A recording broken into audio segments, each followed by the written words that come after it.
secara live pada sore hari ini. Alhamdulillah kita memasuki hari ketiga acara kita Celebes Virtual Business Week. Dan pada sesi yang paling akhir ini, sesi pamungkas, sengaja Celebes TV mengundang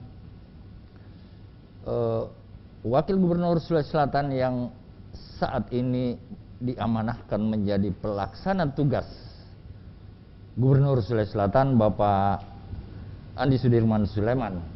Selamat datang Pak di Celebes TV. Assalamualaikum. Assalamualaikum warahmatullahi wabarakatuh. Sehat Pak? Alhamdulillah. Alhamdulillah. Pemirsa, selama 1 jam ke depan saya akan mengajak pelaksana tugas Gubernur, Pak Gubernur, untuk berbincang mengenai situasi terkini, bagaimana perasaan masyarakat Sulawesi Selatan, bagaimana perasaan masyarakat pemerintah Sulawesi Selatan menghadapi situasi kita Pak. Karena bagaimanapun topik utama pembicaraan di masyarakat tidak lain kecuali 2 hal. COVID yang belum juga selesai urusannya, ya. Bahkan minggu lalu kita pernah mencapai angka tertinggi yang terkonfirmasi positif sampai 1.286. Sungguh menyedihkan, sungguh memprihatinkan kita. Tetapi kami kira pemerintah tidak diam dengan kondisi itu.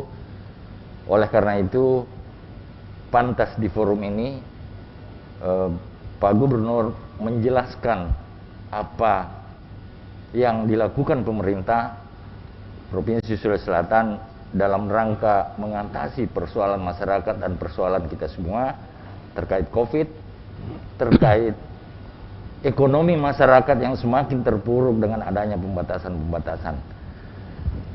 Kalau kita lihat Pak, bahwa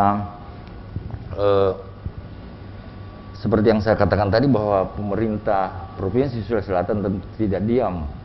Oleh karena itu kita ingin mendengarkan bagaimana respon sikap yang dilakukan oleh pemerintah Provinsi Sulawesi Selatan menghadapi katakanlah gelombang kedua ini, yang ternyata lebih dahsyat penyebarannya virusnya ketimbang yang pertama.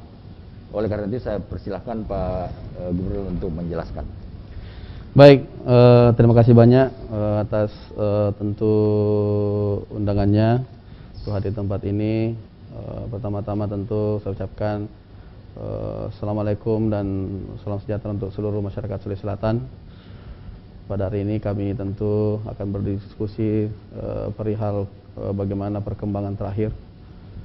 Dan tentu saat-saat ini mungkin masyarakat sudah tahu semuanya. Pada intinya bagaimana perkembangan COVID, kemudian bagaimana terkait kebijakan, bagaimana kemudian posisi pemerintah, bagaimana kemudian masyarakat kita, dan bagaimana sebenarnya proyeksi ke depan terkait penanganan dalam rangka pengendalian COVID, dan bagaimana kemudian adalah pemulihan ekonomi. Perlu disadari pertama bahwa COVID yang terjadi saat ini adalah kejadian yang tentu bukan lagi kita bisa bahasakan sebagai bahasan barang baru, karena sudah lebih dari setahun. Artinya apa? Tentu kita mengajak semua masyarakat, yang paling pertama adalah semuanya don't panic, jangan panik, karena segala sesuatunya yang dikerjakan dengan panik, pertama pemikiran yang bersih, jernih, kemudian kebijakan-kebijakan ataupun imun termasuk paling penting, itu akan bermasalah. Maka kita menghadapi masyarakat, saya lihat bahwa mereka sudah sangat responsif dengan karakter-karakter. Mereka juga sudah menjadikan ini adalah new normal, keadaan bahwa di mana kejadian-kejadian seperti ini mau tidak mau sesuatu hal yang sudah terjadi, dan kita harus bagaimana mencari jalan-jalan yang sifatnya adalah sesuatu hal yang sudah tentu formulasi-formulasi yang berdasarkan pengalaman dalam setahun ini. Apa yang kita lihat, peningkatan terjadi tentu perlu dicatat bahwa tahun lalu kita sudah berhadapan dengan COVID. Tentu kita tahu sendiri semuanya bahwa tahun ini penyebarannya lebih cepat, itu perlu dicatat dulu pertama. Kedua, deadly, lebih mematikan. Seluruh Indonesia kita lihat dengan grafik. Tetapi alhamdulillah Sulawesi Selatan kita bisa lihat juga, kalau dulunya selalu masuk dalam rekornya adalah 5 besar. Permainan kita selalu 5 besar, 6 besar. Kadang pernah juara 2 selalu. Ya? 3 besar kita. 3 besar. Alhamdulillah sekarang selalu juara 10, juara 12. Harapan kita juara 34. Tentu apa yang kita lakukan adalah begitu berkecamuk terkait di Jawa, terkait bagaimana varian Delta yang masuk, kecepatan penyebarannya, maka kebijakan yang pertama saya ambil adalah bagaimana membuat penegasan bahwa semua akses masuk itu harus RT-PCR. Artinya apa? Yang mau masuk ke Sulawesi Selatan harus PCR dulu. Dengan begitu, saya banyak dikomplain, banyak ditelepon. Pak Gubernur, bagaimana saya Pak PLT Gubernur kalau saya cuma mau pulang cuma 1 hari 2 hari balik lagi Jakarta. Saya ngantarkan vaksin, saya hanya bertugas untuk urusan dinas. Jadi saya bilang ya nggak harus isolasi 5 hari. Kalau misalnya cuma transit, ya boleh, tetapi harus pulang dan tidak kemana-mana di tempat itu. Silakan. Dan ini cukup, alhamdulillah saya lihat cukup efektif. Kenapa? Karena orang akan dari luar itu akan stop and think, berpikir untuk masuk Sulawesi Selatan. Karena kenapa ada penegasan masuk Sulawesi Selatan adalah harus PCR. Termasuk ponakan saya sendiri yang pendidikan di Bandung, ya, kemudian di Bogor, kemudian dia mau pulang, dia telepon saya tidak bisa masuk ini kalau begini, harus PCR orang. Ya. Paling tidak menekan untuk orang masuk. Itu potensi penularannya. Potensi penularan bisa kita tekan. Yang kedua, apa yang kita lakukan? Program kedua adalah kebut vaksin. Kenapa harus kita kebut vaksinnya? Karena herd immunity adalah suatu usaha di hulu untuk membentuk kekebalan kelompok. Makanya kemarin saya melaporkan kepada Pak Menteri. Pak Menteri, kalau dulu ada kebijakan aglomerasi, maka di situ epicentrum penyebaran. Maka kami membutuhkan tentu kebut vaksin adalah wilayah epicentrum juga. Ya. Kenapa? Ketika terbentuk herd immunity di epicentrum, tentu bisa menghambat laju penyebaran di mana mendarat pertama di Sulawesi Selatan, baik laut, darat, dan udara, itu pertama di wilayah epicentrum. Kalau di wilayah Luhuraya adalah Luhuraya, Palopo, dan sebagainya. Kemudian epicentrum untuk aglomerasi Maminasata, kalau kota. Ya itu. Yang pertama, akhirnya makanya kebut vaksin ini provinsi, semua vertikal, semua unsur-unsur kita ajak kebut ini. Ada 2,5 juta. Makanya kita selalu utamakan bagaimana kota, Maros, Sungai Minasa, Goa, Takalar, termasuk pelabuhan tadi baru kita deklarasi yang masuk di pelabuhan wajib sudah divaksin. Nah ini nanti kita minta juga pencanangan di bandara bahwa yang masuk wajib juga vaksin. Saya kira jauh lebih penting di bandara ya, karena mobilitas orang lebih. Tapi paling tidak mereka sudah PCR begitu masuk. Nah, sekarang kita akan doubling protection, double protection dengan adanya vaksin. Yang kedua, yang ketiga kemudian kita melakukan adalah bagaimana rumah sakit kita mengontrol dengan melakukan posko di rumah sakit sendiri. Karena kenapa? Sistemnya ini adalah persoalan bidang kesehatan. Maka tentu saya mau pangkalannya adalah di rumah sakit. Berbeda dengan dulu, tahun lalu kita belajar dari itu, bahwa kita pangkalannya bukan rumah sakit, tahun ini kita rumah sakit. Kenapa saya putuskan rumah sakit? Karena kalau tempur dan ini kesehatan, maka basisnya harus di rumah sakit. Mereka yang lebih paham, mereka punya daruratnya, mereka punya ICU, mereka punya fasilitas, oksigen dan sebagainya, mereka punya. Ambulans juga bisa di-standby-kan di sana, mereka biasa menghadapi itu. Nah, mereka biasa melakukan hal-hal yang lebih darurat, emergency case. Nah, tentu dengan begini mereka punya SOP berarti. Ya, dan orang-orang lingkungan itu pasti paham. Ya.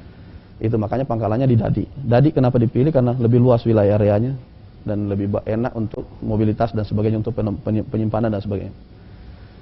Nah, kemudian apa yang kami lakukan lagi adalah dengan membuka namanya FIT, Ya, ini fit adalah artinya bugar, sehat dan sebagainya. Itu lebih kepada fasilitas isolasi terintegrasi. Kenapa terintegrasi? Kami juga belajar tahun lalu. Jadi perlu saya sampaikan, inisiasi awal ide untuk membuat Duta Wisata COVID adalah saya. Ya. Saya mengajukan kepada Pak Gubernur. Bapak Gubernur waktu itu langsung merespon dan langsung melaksanakan eksekusi. Karena Tapi hotel kalau nggak salah waktu langsung itu hotel, idenya ya. Pak Ya. Wagub ya. Akhirnya ya benar. Apa yang dilakukan waktu itu cepat Pak Gubernur langsung merespon dan sebagainya, melaksanakan dan sebagainya. Saya melihat di sana karena sebagai wakil gubernur saya memantau pergerakan dan sebagainya. Nah, tentu saya melihat plus minusnya. Ya. Ya. Dengan saya mengambil plusnya tahun ini dan membentuk plusnya tahun ini supaya semuanya bisa lebih baik. Kekurangannya tertutupi. Tentu kita tutupi. Nah, inilah kemudian namanya jadilah FIT. FIT itu adalah fasilitas isolasi terintegrasi, merupakan hospital extended rooms dari rumah sakit. Jadi extended roomsnya rumah sakit. Karena kenapa orang harus rujuk dulu rumah sakit atau melalui call center atau telemedicine baru bisa masuk ke sana. Kalau dulu enggak, Bapak masuk ke tempat resepsionis bisa langsung masuk ke dalam. Kalau ini enggak. Supaya sistem akuntabilitas, sistem pendataan, kemudian kontrol, pertanggungjawaban secara kesehatan, ada orang dokter semua tahu, dan itu adalah diakui bahwa itu adalah pasien saya. Gitu. Nggak ada yang lolos nanti. Ya, supaya harapannya itu. Dan itu menjadi akuntabilitasnya menjadi lebih baik, tinggi. lebih baik. Saya kira itu suatu terobosan yang baik, Pak. Ya. Pak Gub. Yang barangkali perlu dijelaskan ke publik, fasilitas isolasi terintegrasi. Apa yang terintegrasi? Dia pertama terintegrasi dengan rumah sakit. Oke. Kedua, dia terintegrasi secara data dengan baik. Oke. Yang ketiga, dia memiliki rasa pertanggungjawaban dengan dokter dan sunakes yang terlatih. Karena mereka adalah lebih kepada satu manajemen tata kelola dan dia adalah extended rooms-nya. Kalau dia adalah stand alone, dibikin di hotel saja, dia tidak extended terintegrasi, maka dia manajemennya otomatis lain. Kalau ini tidak. Makanya di asrama haji, di Sayan Rakyat, itu masing-masing punya rumah sakit bertanggung jawab terhadap satu gedung. Oh, oke. Ya. Jadi rumah sakit ini menjadi penanggung jawab masing-masing daripada isolasi yang dilakukan di sana. Betul. Jadi masing-masing rumah sakit diberikan tanggung jawab. Tanggung jawab. Oh. Dan lagi standalone yang kita bikin penugasan khusus ya. Yang bertindak. Oke. Itu riskan karena ini masalah nyawa ya. Ini masalah keselamatan kesehatan. Ada kesan Pak Gub waktu ketika itu menurun, ketika kasus terkonfirmasi positif itu menurun, dulu ada namanya Satgas kan? Iya. Satgas ini hiruk pikuk lah, heboh. Lalu ketika kasus positifnya menurun, rasanya mati gaya juga ini, hilang. Nah, mengapa itu terjadi? Kenapa itu tidak sustain operasionalnya? Sehingga kampanye terus-menerus dilakukan. Nah, ini kan pernah kita seolah-olah sudah kembali normal sebetulnya. Itu terlihat di warung kopi, terlihat di restoran. Betul. Dan, jadi itu kenapa sampai kita jadi perlu boleh dipahami. dikata quote unquote lengah ya? Begini. Jadi sekarang kita tidak ingin menjadi Satgas kekal. Kita ingin mengembalikan kepada new normal kan? Ya. Sehingga pertanggungjawaban masing-masing sudah mengarah kepada sistem rumah sakit dan fasilitas infrastruktur yang permanen. Karena kita tidak tahu sampai kapan. Ya. Yang kedua, saya tetap membentuk Satgas. Sekarang masih ada Satgas yang baru dibentuk. Tapi pangkalannya langsung rumah sakit. Tidak lagi terpisah sehingga tidak kelihatan wari-wiri di tempat yang udah pada tempatnya. Kan lucu Pak, kalau saya bangun tempat terus dia di situ, Satgas terus dia bolak-balik ambulans ke situ, peti mayat ke situ. Ini tempat apa Pak? Tapi kalau saya buatkan tempat Satgas adalah Satgas yang saya bentuk kemarin, ya, yang ketuanya adalah koordinator Satgasnya adalah Dr. Arman, saya tempatkan di Dadi, ya. Orang kan lihat, oh ya wajar rumah sakit di situ memang. Ya. Hanya untuk mengkoordinir dari semua rumah sakit untuk sistem pendataan dan bagaimana faktanya di lapangan untuk pelaporan, kemudian dia pangkalannya di rumah sakit dan juga termasuk bagian dari rumah sakit. Sehingga secara pengalaman, pertanggungjawaban dan tanggung jawab dan relasi, dia lebih kuat Pak, karena dia adalah dokter dan dia adalah direktur rumah sakit dan dia adalah bagian daripada manajemen tata kelola rumah sakit Sulawesi Selatan. Jadi itu sangat-sangat tepat. Oke, jadi dua manajemen, artinya sistem yang kita bangun sekarang andal ya. Ya, insya Allah. Untuk Dan kita tetap merangkul dan di dalamnya sudah ada Forkopimda juga masuk. Sebagai penasehat, sebagai apa, ada semua di dalam. Jadi Tetap terintegrasi. aparat pun terintegrasi, Tetap. bukan sekadar Sekarang di manajemen. sana ada beberapa tim untuk pemulasaran jenazah, kemudian ada beberapa tim kemudian bertanggung jawab dari TNI Polri ada. Kita juga masih menggunakan jasa-jasa daripada ada relawan. Ya, itu. Kalau kita melihat tingkat positivity rate yang terkonfirmasi positif, kemudian kita lihat angka yang meninggal, cukupkah sumber daya yang kita miliki untuk mengcover kondisi sekarang? Saya rasa kita kan parameter untuk melihat, pertama kita cek BOR. BOR adalah bed occupancy rate. Rasionya adalah kita pada tatanan 55% terakhir untuk isolasi.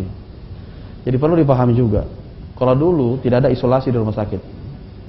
Saat ini saya sudah punya isolasi di rumah sakit. Jadi nanti makanya extended karena dia sudah punya. Kayak misalnya contoh di Dadi kita punya 280 isolasi. Jadi dia tidak perlu ke haji sampai penuh. Kalau sudah penuh di atas 70-80%, baru dia boleh ke sana. Artinya apa? Bahwa memang kita merancang permanen sistem.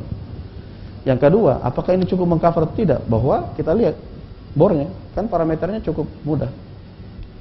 Bed occupancy rate, semua rumah sakit provinsi dan semua rumah sakit swasta dan kabupaten kota. Cuma ada yang kemarin di Toraja, yang masalah sedikit. Karena kita sudah bantu, kemudian kita sudah koordinasi dan mereka sudah menambah bornya sampai 40% kemarin. Cuma ada sistem terlapornya yang mungkin penginputan belum. Nah ini dengan begini, BOR sudah alhamdulillah Sulawesi Selatan oke, kita artinya terkendali. Kedua, angka kematian juga kita 1,5, 1,6, kurang lebih sama dengan tahun lalu. Dan nasional 2,6 kalau tidak salah, 2,7. Lebih tinggi. Lebih tinggi. Ya. Yang ketiga, kesembuhan kita juga jauh lebih tinggi daripada nasional. Alhamdulillah kita sekitar masih main 88, 89, nasional 70 kalau tidak salah. Artinya dengan parameter ini bahwa Sulawesi Selatan alhamdulillah cukup terkendali dengan itu. Artinya saya melihat dari sana, saya cuma menginstruksikan satu, bahwa penambahan harus melalui kalkulasi oleh para akademisi dan perhitungan oleh epidemiolog untuk melihat BOR harus ditambah atau tidak. Tetapi saya cuma mau menjaga kondisi mereka harus permainannya 50% plus minus. Apanya? BOR-nya. BOR bed occupancy rate, termasuk ICU-nya. Ya. Apa yang kita lakukan? Ada kayak seperti HPU-nya, pengganti yang ventilator itu yang juga tetap terekod sebagai ICU, itu kita gunakan untuk menambah, dan beberapa juga penambahan-penambahan seperti itu. Jadi cenderung kita sebenarnya menjaga kontrol itu aja. Kalau bornya sudah stabil dan kemudian kesembuhan oke, insya Allah berarti posisi terkendali. Nah, angka kematian juga harus diperhatikan. Ya. Kalau melihat, saya perhatikan angka harian masih Tinggi. stay di level tinggi. Tentu kita tidak harapkan kondisi yang lebih buruk. Tetapi seandainya kita mengalami kondisi yang lebih buruk, Ya. masih manageable kah? Oleh sistem, oleh manajemen kita yang ada sekarang. Penambahan akan harian dan kita kontrol harian. Berarti insya Allah kita akan tetap monitor daily. Otomatis tidak akan datang hari ini misalnya 700, 800, tiba-tiba besok 10.000. Ya. Doesn't make sense. Ya. Tapi kalau sudah terlihatan bahwa 800, 900 Tren gradually, naik. berarti kita juga persoalan manajemennya harus, karena kita mainkan 30%, 40% space-nya. Oh, BOR harus kita spare. main di situ. Space-nya 30%. Ya. Cukup Jadi, lebar, cukup lebar luas sebetulnya. Cukup untuk manuver lah kalau ada lonjakan. Sama seperti kami isolasi di asrama haji, kita punya sekitar 1.500 kapasitas, saya rakat 500, berarti 2.000-an tempat tidur. Sekarang kita cuma buka sekitar 100-an. Harapan kita tidak penuh itu, Bang. Tidak penuh, harapan kita jangan penuh lah. Dan kalau kita lihat artinya ada bumper ya, ada asrama haji, ada UMSI ini, kapal UMSI ini Pemkot punya, terus ada yang dokter punya di Antang. Saya kira itu juga salah satu kita masih punya sedikit mengurangi rasa was-was orang dibanding ketika kita membaca berita-berita di Jakarta misalnya, orang sampai mencari tempat isolasi, sampai masuk rumah sakit, sampai 5-6 rumah sakit dia datangkan, tapi akhirnya toh tidak dapat. Tapi mudah-mudahan dengan ada ini, saya kira itu juga salah satu memang poinnya harus kita juga sekarang lebih perhatikan bahwa sebenarnya saya lebih takut persoalan ICU, bor ICU dibanding bor isolasi. Kenapa? ICU itu sembuh atau selesai? Ya. Nah, karena di ICU, makanya saya instruksikan ke bawah bahwa perhatikan baik-baik ICU. Saya tidak mau dia tidak ada space-nya 40%, 30%. 70 nggak boleh dia sampai masuk 70% total bor untuk ICU. Nggak boleh sampai 70. Boleh, pokoknya harus kasih turun tetap 50 lagi kembali. Maintain di 50%. Maintain 50, 60. Ya, maintain. Meskipun kita pernah lewat sampai 90. Oh ya? Pernah. Kapan itu, Pak? Tahun lalu pernah. Oh, yang tahun lalu.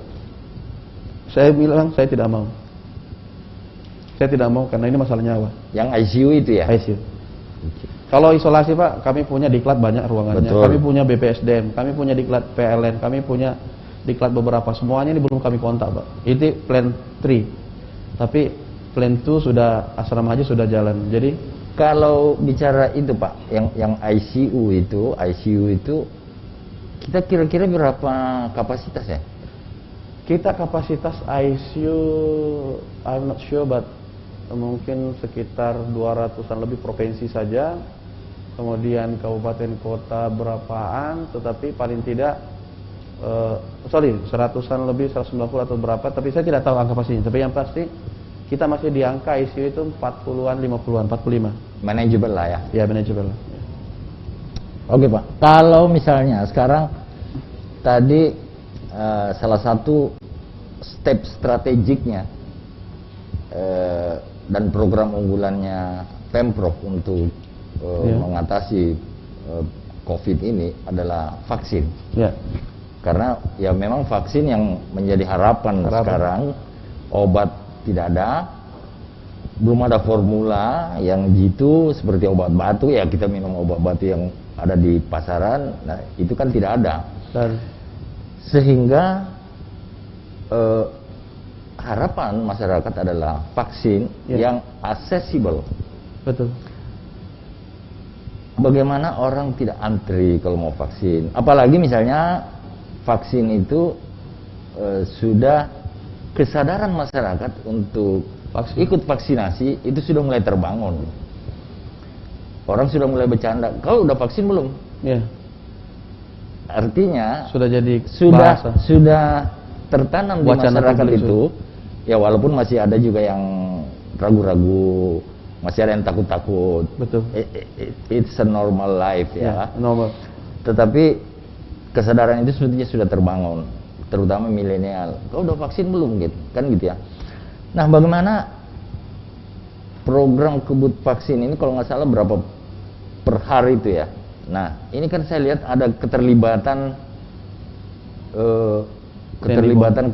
swasta, ya, yang lain-lain juga. Nah, bagaimana strateginya Pemprov ini untuk mempercepat sehingga rate yang vaksinate itu lebih tinggi, gitu. Jadi pertama kita programkan kebut vaksinasi.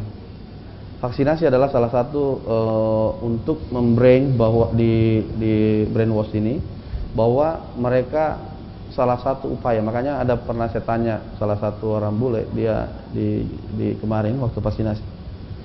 Saya tanya, Anda kan di negaranya pakai vaksin lain. Saya tanya, what is the best vaccine Nah, according to you? ya.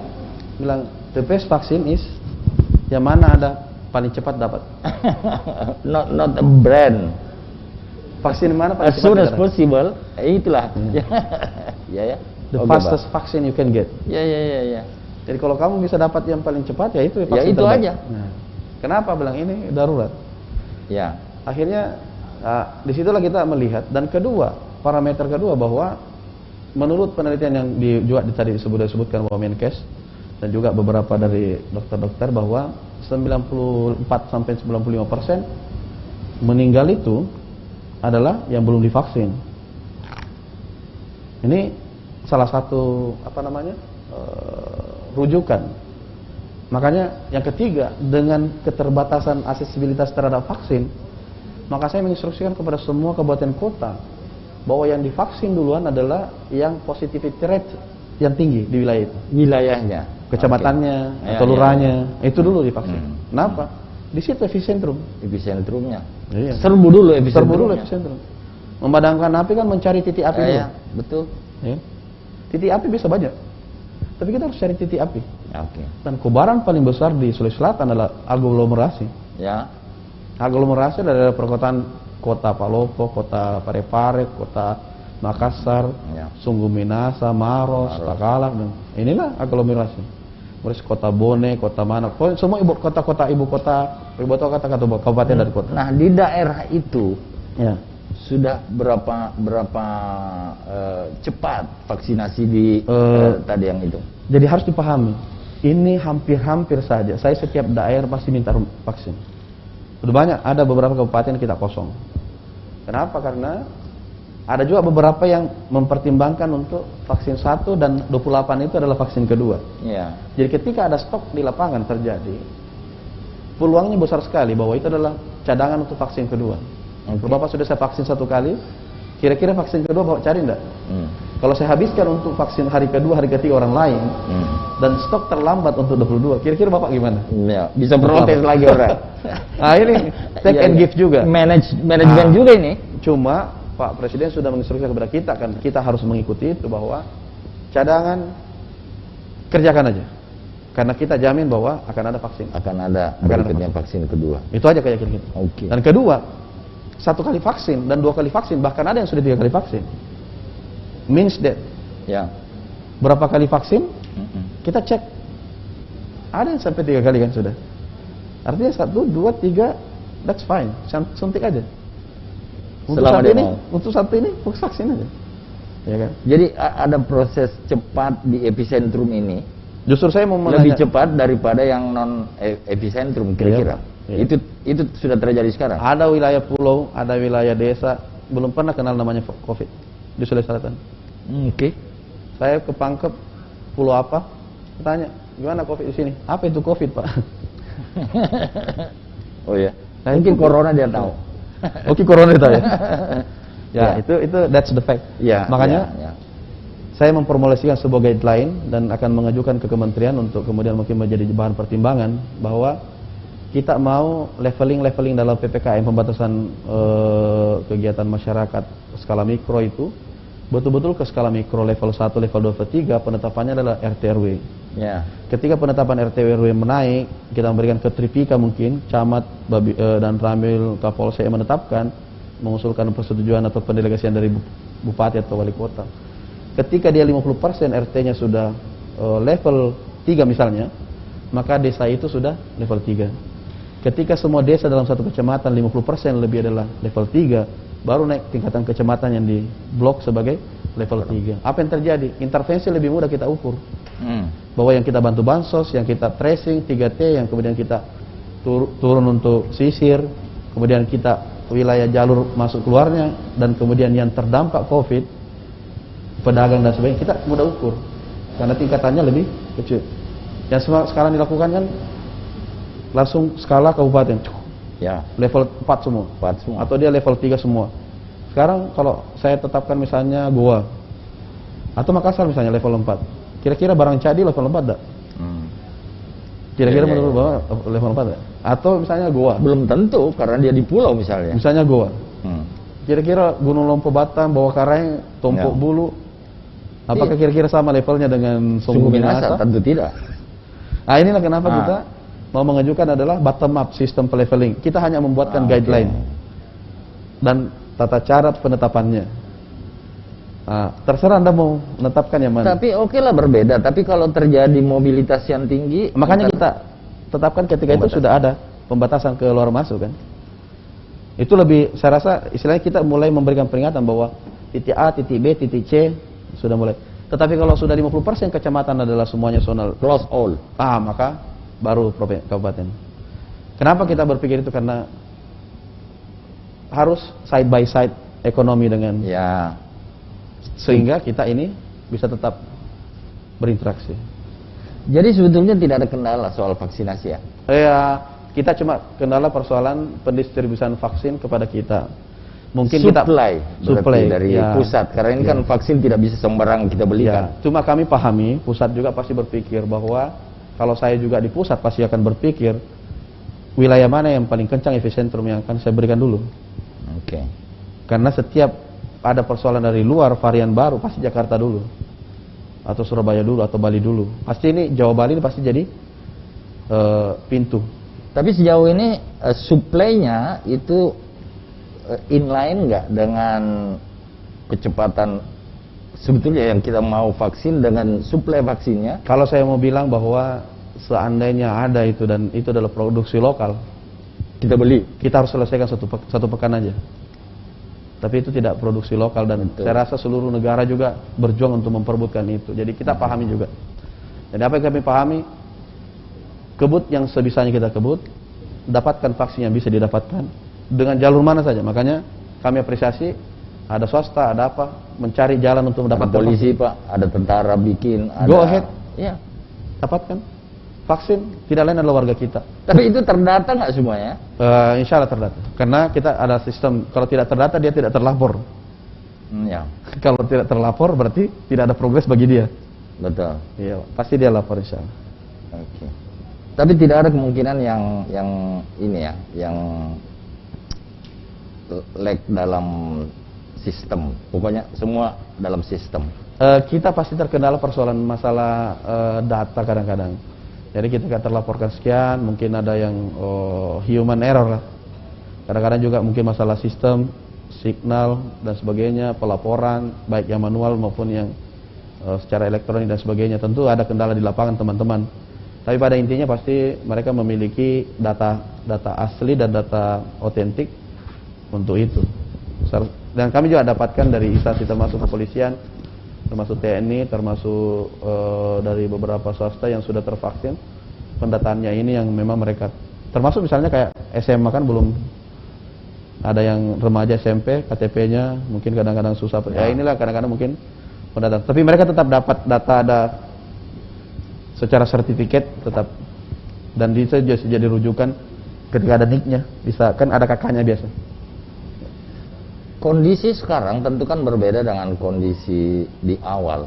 Ya, Ketika PSBB dulu ya. dengan kondisi PPKM sekarang tentu kan berbeda, Pak.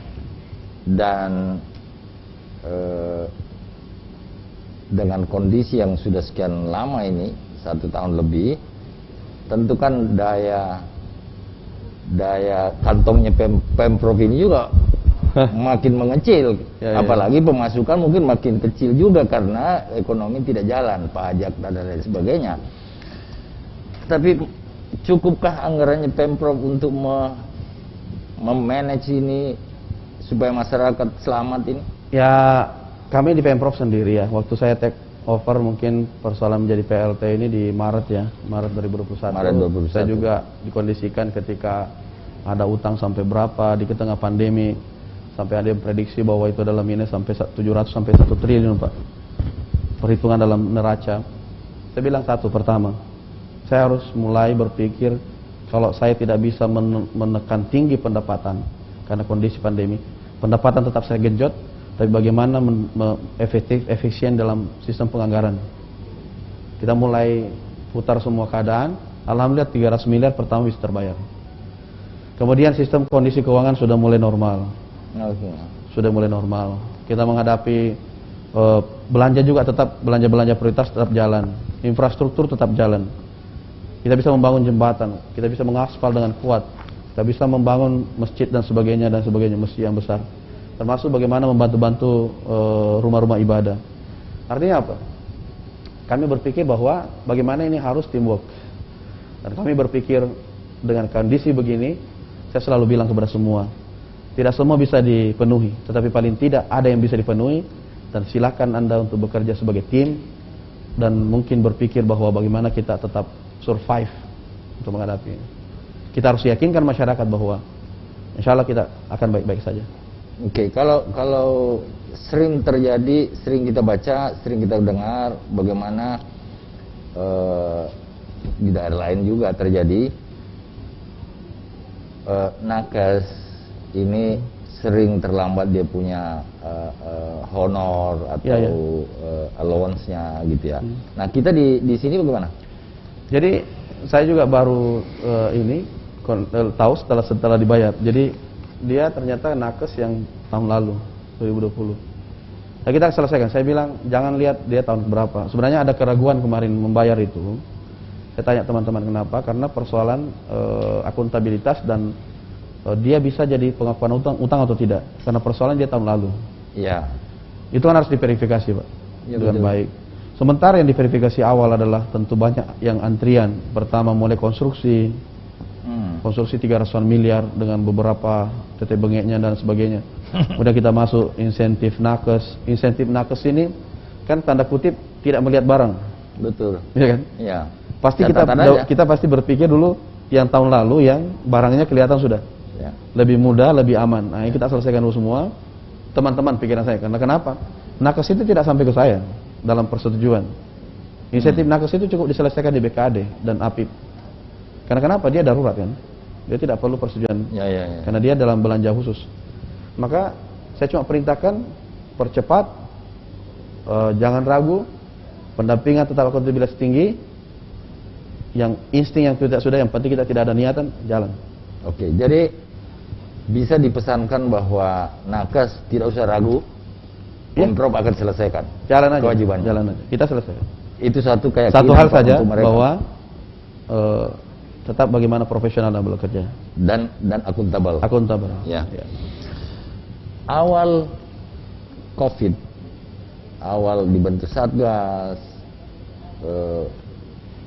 kalau kita lihat Pak Gubernur, Pak Nurdin Abdullah sempat menyurati instansi-instansi, ada sekian ratus instansi, lebih 200, dan orang berpartisipasi waktu itu. Bagaimana partisipasi itu sekarang dalam kondisi kita yang sudah sekian lama ini menghadapinya? Nah, sekarang dalam kondisi seperti ini, masih kuatkah partisipasi lembaga-lembaga, institusi swasta maupun pemerintah ikut gotong royong dalam mengatasi persoalan COVID kita? Jadi kondisi sekarang, pertama bukan saya tidak mau membuka keran itu, tetapi kita dalam kondisi paham juga mereka. Beberapa di antara mereka tentu berjuang juga. Internalnya mereka? Iya. Nah, tentu mereka juga memiliki beban, pegawai mereka, karyawan mereka. Mereka sudah ada pembatasan. Makanya kami bersyukur pertama bahwa Bapak Presiden sudah memberikan kelonggaran dalam penetapan level 4 terkait masalah lapak dan sebagainya. Saya sebenarnya secara pribadi tidak tega saya untuk, pertama, mereka yang mau beribadah silakan beribadah, mereka yang mau berjualan silakan berjualan. Satu kuncinya, Anda harus new normal, masker adalah hal biasa, Anda harus pakai. Jaga jarak. Bagaimana kemudian, dan itulah sebenarnya kondisi yang harusnya menjadi normal. Ya. Jadi yang tidaknya biasa-biasa saja, tapi ini harus normal. Kenapa? Kasihan mereka. Kasihan mereka. Kalau mereka kemudian pembatasan yang terlalu ketat, kemudian pelarangan sana sini, mereka kemudian kalau satu orang, oke. Kita ini Sulawesi Selatan, Pak. Kalau misalnya terdampak 30%, 20% misalnya, 10% aja. 10% satu Sulawesi Selatan ini berarti 1 juta plus minus. Ya. Sekarang angka makan per harinya mereka itu berapa? Kalau 1 juta orang Justru itu terdampak. Maka kita harus berani untuk memberikan, karena tidak makan mati, COVID pun mati. Betul. Maka harus kita balance, protokol kesehatan jalan, kerumunannya dihindari, tetap jalan bisnis, harus jalan. Saya kira itulah yang menjadi teriakan sebagian orang kita. Makanya saya bahwa selalu, kami nggak butuh vaksin, kami butuh makan. Ini level yang betul-betul poor ya Pak ya. ya jadi Karena kita lihat kan berdasarkan data statistik kan, karena PHK banyak, orang dibatasi geraknya, ojek pun terbatas, sehingga orang jatuh miskin. Dan ini yang cukup perlu mendapat perhatian. Nah, bagaimana Pemprov mensupport ini orang-orang yang seperti itu? ya karena sudah ada pembukaan dari Bapak Presiden, tentu kita follow up itu. Dan alhamdulillah kita sudah ikuti semua. Kota Makassar juga sudah ikuti. Saya juga sudah WA ke Pak Wali Kota juga waktu itu bahwa ini harus kita tindak lanjuti. Jadi bagaimana tetap berjalan sistem perekonomian kita tidak terlalu terhantam, dan COVID juga tetap kita bisa maintain, manage dan terkendali. Itu. Bagaimana kemudian Pak mengharmonisasikan kebijakan yang tadi itu, yang orang tidak bekerja, lapar juga, Ya, orang berkeliaran ya terancam juga nyawanya. Nah, bagaimana kebijakan-kebijakan itu, kebijakan-kebijakan apa yang diambil oleh Pemprov, tentu oleh Pak Gubernur untuk mengharmonisasikan ini kebijakan, Pak. Kadang-kadang kan berbenturan ini kebijakannya. makanya kami selalu bilang bahwa pembatasan yang dilakukan harus sifatnya memikirkan terkait ekonomi. Dan kedua, semua anggaran provinsi yang sifatnya efektif dan bisa kita pakai untuk bagaimana kemudian bisa menyasar termasuk DTKS kemiskinan, termasuk pengangguran, termasuk penciptaan lapangan kerja. Jadi makanya kita tetap galakkan itu proyek-proyek. Ya. Tetap galakkan infrastruktur karena mereka akan menyerap tenaga kerja. Kemudian dampaknya pasti sekitar sana akan pembukaan lapangan. Nah, ini kita galakkan tidak lain adalah untuk perbaikan tatanan tetap ada progres. Yang kedua, tentu kita lihat sendiri bahwa Sulawesi Selatan alhamdulillah kita termasuk yang menekan angka kemiskinan salah satu terbaik, nomor 2 di Indonesia nasional. Dan kemudian bagaimana kemudian vaksin juga kita termasuk yang baik secara nasional. Kemudian COVID-nya juga pengendaliannya alhamdulillah kita di peringkat lumayan bagus. Mudah-mudahan tidak terjadi persoalan-persoalan yang menjadi masalah. Dan satu hal yang saya masih meneliti bahwa isolasi yang kami bikin ini, saya ragu tetapi saya harus yakin bahwa di sana itu harus protokol kesehatan rumah sakit harus berlaku. Ya. Karena kita tidak mau menjadikan di sana nanti epicentrum khusus lagi. Ya. Termasuk yang datang dan semua kita atur nanti. Dia tetap diatur. Karena saya pengalaman juga waktu duta wisata COVID, ketika mereka banyak yang berlalu, itu bisa jadi masalah. Makanya saya kemarin betul-betul memantau, termasuk saya suruh buat laporan harian berapa masuk, berapa yang bergerak ke dalam, siapa yang masuk, tidak masuk, dan keluar. Kita tetap kontrol. Karena saya tidak mau menjadikan di sana jadi persoalan. Karena ada pengalaman saya yang saya tidak perlu menjadi persoalan bagaimana dengan relasi. Nah, kalau misalnya kan yang banyak terdampak ini sudah dengan sekian lama ini UMKM ini Pak. Iya. Nah, sejauh ini kebijakan apa yang sudah diambil Pemprov ini untuk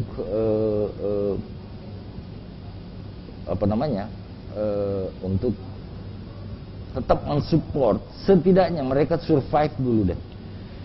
Ya, jadi kita di sistem penganggaran kita, saya bilang bahwa semua yang kemudian menyasar UMKM itu tidak ada refocusing, tidak boleh. Jadi termasuk bagaimana kemarin ada pertanian-pertanian murbe untuk pedagang-pedagang kecil, bagaimana hibah-hibah barang untuk pedagang-pedagang kecil, termasuk industri di bidang industri kami untuk membantu UMKM. Itu saya bilang jangan potong itu. Terus infrastruktur jalan, jembatan, jangan potong itu. Ya. Kenapa? Karena sifatnya dia adalah bisa menjadi stimulan untuk mereka. Yang kedua, kita merumuskan sekarang, jadi ke depan saya minta semua OPD yang bisa bersentuhan langsung dengan UMKM dan sebagainya, itu harus ada programnya yang menjadi program unggulan untuk kemudian bagaimana menyasar semua ini. Termasuk DTKS kemiskinan, termasuk UMKM, termasuk sektor-sektor pertanian dan perikanan karena itu paling banyak kita. Dan bagaimana mereka distimulan supaya program ini betul-betul menyatu dalam APBD kita nantinya. Yang kedua adalah tentu bagaimana kita membuat pola-pola nanti, pola-pola kebijakan sebagai guideline yang bisa bersanding, mereka tetap bisa bernapas kembali. Ya. Karena kita tidak mungkin manjakan terus. Tidak bisa. Maksudnya, dan tapi kita tidak boleh juga, mereka tidak mau sebenarnya dimanjakan. Ya. Mereka hanya meminta akses. Ya. Akses saja dan stimulan. Makanya datang APBD, bagaimana mereka stimulan, datang kebijakan, memberikan kebijakan akses kepada mereka dan mereka bisa jalan kembali. Istilahnya jangan ganggu kita deh. Iya kan Pak? Contoh saja Pak, di CPI itu ada beberapa lego-lego Ya. Pak mungkin kenal. Betul. Begitu ada pembatasan kemarin sampai jam 5 kalau tidak salah. Ya, jam-jam ya. Mereka buka jam 4, tutup jam 5. Mereka sepakat semua. Mereka tidak dilarang tutup. Bukan dilarang tutup. Tapi cuma pembatasan jam. Tapi kebetulan di lego-lego itu bukanya jam 4. Ya. Tutupnya jam 10 malam. Begitu disuruh tutup jam 5, mereka sepakat ini tidak mungkin kita dapat cuma 1 jam. Ya udah akhirnya sekarang tutup. Ya, beberapa yang Nah inilah kemudian kita minta, dan alhamdulillah kita sudah minta, saya minta juga ke Mendagri, minta juga ke Dirjen-Dirjen, minta juga ke Menko, bahwa tolong Pak ada sedikit pelonggaran. betul. Karena kami tidak sanggup juga melihat mereka. Tidak sanggup. Mereka tidak sampai hati saya melihat mereka kemudian di tengah pandemi ini, kemudian mereka sudah dapat lagi masalah kedua. Mereka tidak bisa bergerak untuk berbisnis. Ya. Karena memang juga kadang-kadang Tapi alhamdulillah begitu sudah ada pengumuman dari presiden, saya juga agak berbesar. kebijakan nasional kadang-kadang tidak memperhatikan kondisi lokal kita sebetulnya. Mungkin karena melihat epicentrum yang terjadi di Jakarta. Ya. Mungkin akan orang memang akan melakukan hal yang sama ketika Ya. melihat bagaimana orang deadly, Ya. sangat mematikan dan banyaknya orang iya, mati betul. dalam waktu. Jadi pokoknya Pasti agak halau dulu. Kalau misalnya dalam konteks penyelamatan Pak, artinya kan kita selesaikan COVID-nya. ya. Kita bantu yang miskin, yang lapar ini. Nah, itu kan ada bantuan sosial. Ya. Itu bagaimana itu progresnya? Kita bantuan sosial sekarang tentu kita sudah ada instruksi, kami sudah instruksi kabupaten kota untuk mempercepat akses di penyaluran. Kita minta ini kasih target sampai 31 pelaporan. Ya. Saya sudah tanda tangan surat edarannya untuk membuat laporan harian juga. Kemudian bekerja sama Forum Bulog. Dan tadi sudah juga kepala daerah tadi minta kepada saya untuk ada buffer stock. Karena kami provinsi sifatnya buffer stock kepada kabupaten kota. Nanti kabupaten kota yang distribusi ke bawah. Jadi kita akan buffer stock kepada mereka, termasuk kota-kota kami yang ada di Bulog juga. Karena kami ada kota sampai 100 ton. Nah, termasuk juga nanti 200 ton, sorry. Termasuk kita akan melihat sistem penganggaran kami. Sekiranya nanti kita juga bisa buffer stock untuk supaya tidak tumpang tindih, maka kami akan menyerahkan kabupaten kota untuk kemudian menyisir beberapa yang harus dibantu dan dia bukan penerima manfaat yang sudah mendapatkan bantuan Betul. dari pusat. Jadi nggak overlap, Pak, ya? Tidak overlap kan. Betul. Saya kira setuju itu Pak. Kalau itu tadi sudah Pak, kita kan harus punya optimisme juga Pak, Ya. bahwa insya Allah kita bisa handle ini. Ya tentu dengan kebersamaan, kesadaran bersama yang Betul. lahir tumbuh dari masyarakat, pemerintah berusaha, masyarakatnya taat, ya setidaknya sadar untuk dirinya dulu deh dan keluarga Betul. kecilnya misalnya. Dengan optimisme bahwa kita akan, kan tidak mungkin kita menunggu pulih betul baru kita mengambil suatu kebijakan yang strategik. Tetapi saya ingin tahu dari Pak Gub, mengantisipasi itu Pak, dengan harapan yang kuat bahwa kita akan pulih dan kita harus bergerak cepat. Nah, bagaimana kebijakan yang diambil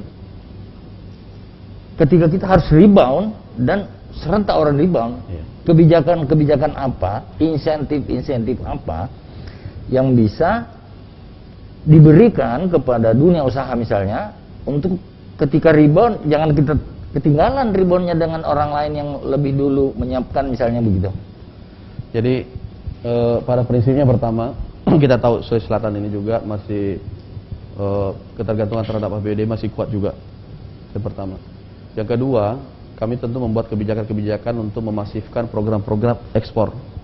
Jadi kemarin kami di tengah pandemi, di tengah ini kita launching tetap hasil tangkapan laut, kita mendorong ke daerah-daerah harus kirim ini. Ada yang sadar pindrang kita dorong untuk ekspor. Kita dorong kirim ini, produk itu pandemi, Pak. Ya. Kemudian infrastruktur juga saya pergi kontrol ke daerah-daerah untuk memastikan bahwa mereka jalan, mereka menyerap tenaga kerja. Kita datang cek juga berapa belum, berapa sudah, berapa yang harus diintervensi. Kemudian kami juga punya program nanti untuk bagaimana merecover kembali semua dia lebih kepada restorasi kembali semua sistem pariwisata kita yang tenggelam dan terpuruk. Dan kami juga akan membentuk juga sistem transportasi terintegrasi pariwisata darat udara. Jadi nanti pakai bus-bus kerjasama dengan Damri, itu subsidi. Kemudian kita masuk juga nanti sistem penerbangan yang subsidi juga. Harapan kita, Pak, jadi dengan ada stimulan-stimulan ini, sebenarnya saya pertama harus bagaimana mobilitas penduduk ini yang mau berusaha dan bekerja itu cepat pergerakannya dan lebih murah, sehingga barang dan jasa itu mudah. Yang kedua, saya membuat program di mana semua infrastruktur saya tahun depan agak berbeda dengan 3 tahun pertama. Oke. Bagaimana? Saya membangun semua akses-akses jalan yang memiliki LHR tinggi, lalu lintas harian. Rata-rata. Ya. Kenapa? Karena disitulah pergerakan. Betul. Barang dan jasa. Jadi kami menganggarkan sekitar 800 miliar nantinya. Itu tidak lain adalah untuk bagaimana membiayai, sekitar 500 miliar dengan infrastruktur air tadi. Sekitar 500-600 miliar adalah infrastruktur untuk LHR tinggi. Di mana aja itu? Semua wilayah di Sulawesi Selatan yang kemudian yang dulunya ditempuh 2 jam jadi 4 jam kos. Kemudian yang dulunya tidak bisa tembus, kita kasih tembus. Tapi dia LHR paling tinggi. Contohnya bagaimana Sopeng, Sidrap, Wajo, Sopeng, Wajo. Ya. Ini salah satu beberapa contoh. Yang LHR tinggi Endrekang, Pindrang, ya. Yang LHR tinggi kemudian menghambat sistem transportasi barang dan jasa. Itu akan cepat. Harga akan semakin dia. Ya, stuck, Pak. Menghabiskan waktu sampai 6 jam di jalan kan habis, Pak. Ya. 6 jam itu berapa fuel? Berapa bahan bakar? Berapa harga sewa? Dan berapa waktu yang habis dihabiskan di jalan? Dulu kalau ke wilayah kampung-kampung misalnya ke Utara, Jalan Nasional itu dulu lama. Sekarang sudah cepat. Kebunnya aja kalau saya sering ke sini. Itu dulu 5 jam. Sekarang kalau ke kampung saya sekarang 2 jam. Ya. Ini kan lumayan saving 3 jam. Akses Parigi Bungro kita juga akan buka untuk akses barang dan jasa dari pelabuhan ke pelabuhan. Akses Sopeng ke Takalasi baru kita akan buka juga. Itu akses paling cepat nantinya. Jadi dia memotong sampai Pangkas 40 kilo. Tapi ini akan menjadi LHR tinggi. Saya tidak membuka jalan yang LHR-nya tidak banyak orang. Kenapa? Karena saya berpikir percepatan ekonomi untuk pertumbuhan, untuk rebound yang kita bilang, yang Bapak bilang bahwa harus melihat bagaimana memulihkan mobilitas dulu. Betul. Karena harus aksesibilitas. Ya. Yang kedua bagaimana source-nya lagi. Source-nya bagaimana kami akan membuat semua benih-benih penangkar, kita akan membuat bibit-bibit unggul untuk semua masyarakat supaya produktivitas jauh lebih tinggi lagi. Sekarang produktivitas padi kita, Pak, sudah jauh lebih tinggi daripada 2020. Produktivitas. Semua gudang-gudang penuh, Pak. Bapak bisa cek di Bulog. Semua penuh. Gabah-gabah petani itu di penggilingan sekarang belum dibayar. Kenapa? Pelemparannya, Pak. Sekarang kita sudah overstock dan memang sudah panennya lebih menggeliat tahun ini. Tapi ini saya sudah surati Pak Menko sesuai dengan pembahasan kita di virtual. Kami minta tolong solusi distribusi untuk mobilisasi nasional untuk semua penggunaan penggilingan untuk dikirim ke wilayah-wilayah lain. Kalau per sektor, Pak, sektor apa yang paling dipersiapkan untuk take over katakanlah ketika kita rebound? Tentu sistem yang menguasai hajat hidup orang banyak di Sulawesi Selatan, pertanian dan perikanan pasti. Itu yang pertama. Perkebunan, pertanian, perikanan. Kenapa? Di sana paling banyak warga saya. Yang kedua tentu melihat dengan UMKM. Kenapa? Karena di sanalah bisnis-bisnis yang menjamah banyak orang. Yang ketiga adalah tentu bagaimana usaha-usaha perhotelan, pariwisata, kemudian bagaimana industri harus cepat berputar karena mereka juga melayani banyak pekerja. Ya, ini terobosan ini adalah kita cukup aktivasi kembali dulu, aktivasi kembali, optimalisasi kembali yang sudah pernah berputar, kita putar ulang dulu. Percepatan dengan stimulan, kebijakan dengan stimulan, ada yang harus pakai uang, ada yang harus tidak perlu pakai uang, mencari jaringan, pelemparan, dan itulah yang kita harus buat ke depan. Saya kira betul Pak, tapi kalau saya lihat datanya BPS, sektor pertanian kita itu nilai tukar petani itu di bawah 100 terus, rendah. Sudah hampir udah setahun lebih. Nilai tukar petani di bawah 100 artinya petani itu tekor dari indeks harga yang dia dapatkan, dia terima dengan indeks harga yang dia belanjakan. Saya kira bisa terjawab dengan salah satunya adalah sistem transportasi. Betul Pak. Karena kan kalau dari kota Murah gabah Pak. ke desa Murah gabah kalau rusak jalan. ditambah ongkos transportasi. Ya, betul. Dibeli gabahnya petani ke sentra-sentra processing, didiskon angkutan. Jadi tidak pernah sejahtera Dia petani bisa ini. turun sampai sekitar 5% kalau tidak salah Pak. Justru itu. Gara-gara jalan. Justru itu. Kalau angkutan susah Pak, tidak ada bisa terjadi Pak. Betul. Karena aksesibilitas susah. Dan alasan paling gampang untuk menaikkan harga dan menurunkan harga. Yang kedua adalah bibit. Kenapa? Benih. 50% benih adalah keberhasilan, 50%-nya adalah karena bibit. Oke Pak, kalau misalnya apa yang bisa menjadi ini lebih personal Pak, apa yang bisa menjadi breakthrough atau milestone yang Pak Andi Sudirman bisa ambil untuk membuat lompatan lebih tinggi, mengakselerasi lebih cepat ekonomi ini ketika tiba momentum rebound itu? Ya, tentu butuh tahapan Pak. Namanya Bapak pernah sakit, kemudian harus sehat, tentu tidak bisa langsung di pembebanan. Ada masa recovery. Ada tahapan Pak. Iya. Makanya itu kita harus smooth. Smooth itu pertama pemulihan dulu percaya diri masyarakat. Ya. Tidak panik, kemudian bagaimana celah situasi normal kita kembali. Saya selalu melihat naturalnya masyarakat.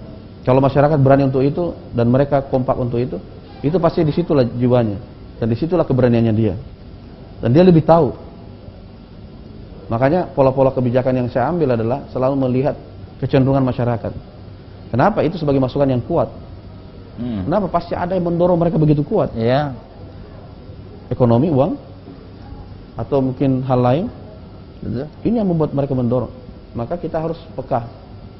Yang kedua, bahwa saya harus mengambil kesempatan untuk bagaimana memudahkan mereka dalam sistem-sistem ekonomi bisnis mereka.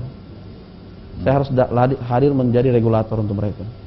Yang ketiga, mutlak bahwa ini kita ke depan kita sudah ada UMKM untuk repackaging, standarisasi produk mereka, bagaimana mereka di-certify, kemudian mereka bisa menjadi starting up, kemudian ini sudah kita galang kerjasama dengan investor beberapa untuk sistem marketplace, kemudian bagaimana investor-investor masuk untuk ke dalam, kita tetap buatkan landasan fondasi Pak. Baik. Pak Agub, tak terasa kita sudah hampir ya? 1 jam ini. Saya ingin ada closing statement atau apa harapan Bapak, mungkin juga pesan kepada masyarakat Sulawesi Selatan dalam menghadapi COVID dan kondisi ekonomi yang terpuruk. Salah satunya yang saya catat tadi Pak di awal, don't be panic. Masyarakat jangan panik, tetapi waspada. Oke. Mungkin ada pesan atau harapan kepada masyarakat? Baik. Tentu pada kesempatan ini saya pelaksana tugas Gubernur Sulawesi Selatan mengharapkan, sebenarnya pertama adalah tadi selalu saya sebutkan, don't be panic. Don't panic artinya jangan panik menghadapi situasi. Tetap pada kondisi bahwa kita harus self confidence tinggi, percaya diri, tetapi tetap waspada karena di sekitar kita adalah tetap COVID. Tetap gunakan 3M, tetap kemudian bagaimana menjaga protokol kesehatan, dan kemudian ingat bahwa kondisi saat ini ketika Anda ingin membantu pemerintah, vaksin itu paling penting. Makanya kita ada program kebut vaksin.